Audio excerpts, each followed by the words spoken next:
Okay,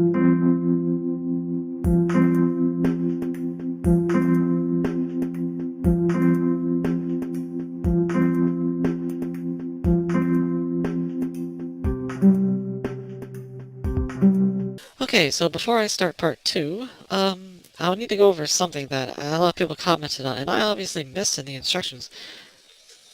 But this piece right here, see, I've removed the armor. Apparently, you're supposed to take the armor off before you transform it, so it was right here. I just yanked it down. Well, apparently you're supposed to take it off, and then this little piece in here, it's a lot like the back piece on the waist, or on the stomach. You open that up so you can extend the stomach. Well, this, you open it up so you'll be able to move the leg. So once it's out, I guess you can push it back down, and now it's locked. So, yeah, that's good, although I don't think it shows in the instructions to put that armor back on. I'm going to anyways. But if you don't, that just means you have more pieces laying around, and I don't really like that. Now, there's also the case of the blacklight gimmick that I do remember seeing pictures of at the hobby shows they had them at, where if you put a black light on it and then turn the light off, it'll like glow green. I thought I had a black light. Apparently I don't. I swore I bought one, but I assume that's one of the gimmicks. I'll never see it unless I buy one. But anyways, let's get on to the articulation. So the head can go up and down. There's a ball joint at the top, and it'll rotate. And it does have a ball joint at the bottom, so it can go forwards and back. Now, it can go up really high, mostly because this piece here is actually a little hinge at the back of the helmet. So when you put it back, it actually goes in a little bit, so you can get it pretty high up. And then the actual part here inside the collar is on a hinge as well, so you can get that neck. Look at that. That's really, really good. The arms, these remind me of the Master Grade Age kits. You know, they have the polycap piece that extends, which I don't really like because if you think about it, it's a polycap. Like, you really want to see a polycap in a Master Grade? This is actually a hinge. It looks like a hinge. And it comes out, and you get the arm forward, and the arm will go up that high. The shoulder armor is separate, and then you just push it right back in. You can get the arm to rotate below the shoulder. Bend at the elbow at 2 joints. Now, I like this piece here. It's interesting. It doesn't seem to, like, sometimes it'll move when I bend the elbow, like the first time, but it doesn't seem to be connected. I looked at the instructions and it doesn't seem to be connected to anything, but it does move separately. It's kind of weird. And I just noticed this part's not open anymore. There we go. The arm, the hand is ball jointed at the arm, and then you have the hinge at the hand, and then we got the awesome perfect grade style fingers. So every knuckle is jointed, and you've got the ball joint at the base. So these fingers are great. Finally, a master grade with these kind of fingers, which is pretty cool. Although I do think the thumb looks a little weird. Like, see that? It has a little piece sticking out. But that's just like, I guess the nature of it. It's not too bad. Just, for me, it looks a little weird. The stomach can go forwards and back some. And the ball jointed waist lets it go side to side. And you can get some movement there. These back skirts like to pop off. But oh well. Front skirts are on a ball joint. And so are the side skirts.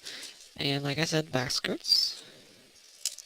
The legs, these are interesting because they're actually pegged into this piece, which, if you move it, if I can show it right here, it's the piece that is connected to that's actually doing the moving, not the actual joint, like connected to the leg. So you got it pretty far forwards, And, well, about that far back, as long as the back skirt stays on. Out, not too bad. Rotate at the hip. Double jointed knee, and I love that piston. Look at that. I think I'd do more of that in Master Grades, because that's really what drew me to them initially. And then you have the thruster panels that can open up and move. And you got the feet. Now these feet are really, really awesome. There is a hinge. It's a peg up here, and it'll rotate at that. And then you got the actual whole ankle piece, which can move forwards and back. And then there's a peg. The ankle pegs into the foot, and like going this way, and it rotates a little that way too. You see that? And then you have the toe. So pretty good articulation, I gotta say. It's definitely, especially with these hands, these awesome hands, you can really get some good poses. These, because of those ankles, the way they're made, you can get a pretty nice stance with this guy. All in all, for being so big, he stands pretty well, and he can pull off some good poses with the articulation. So articulation, I think, is really good. Now, on the actual kit, you do have the one little beam saber here, which you slide up, and then you can pull it out. It is on a little hinge, and it can be annoying to get it out. Get it out. Come on. Wasn't so hard before. There we go. Now, all the accessories for the hands have these little pegs in them, just like a perfect grade. And another thing, the hands themselves, and something popped off. Anyways, the hands themselves also have a little peg, which you can flip out. And basically, they connect. So, like, the one from the hand will be on the bottom, and the peg and the beam saber will be on the top. And it makes a super, super secure fit. Look at that. Yeah, look at that. That's not coming off. That is awesome. I really like that. And you do have a pretty normal 1/100 beam effect. Nice pink. And let me find that piece that fell off. I guess it was part of the elbow. Come on. And you also have another beam saber handle right here. Now this is the one that plugs onto his back. It has a little handguard here that moves. Also has the peg, which works just like the other one into the hand. This one gave me a bit of a problem, because basically, when I initially put in here, you can see it looks a little kind of stressed right in there. All I did was I put it in like that. And when I went to review this guy initially, I went to pull it out, and the top piece stayed in there.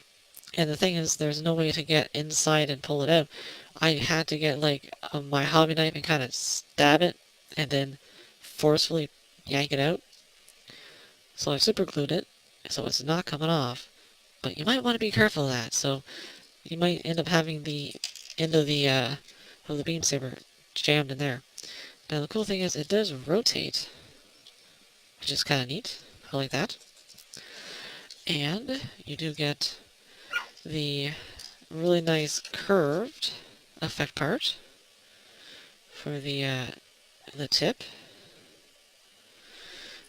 If it'll go in. Oh, I'm doing it the wrong way. Holy crap. Derp.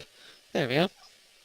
And you get a little teeny one that goes right down there. So you have the whole thing. It's pretty nice.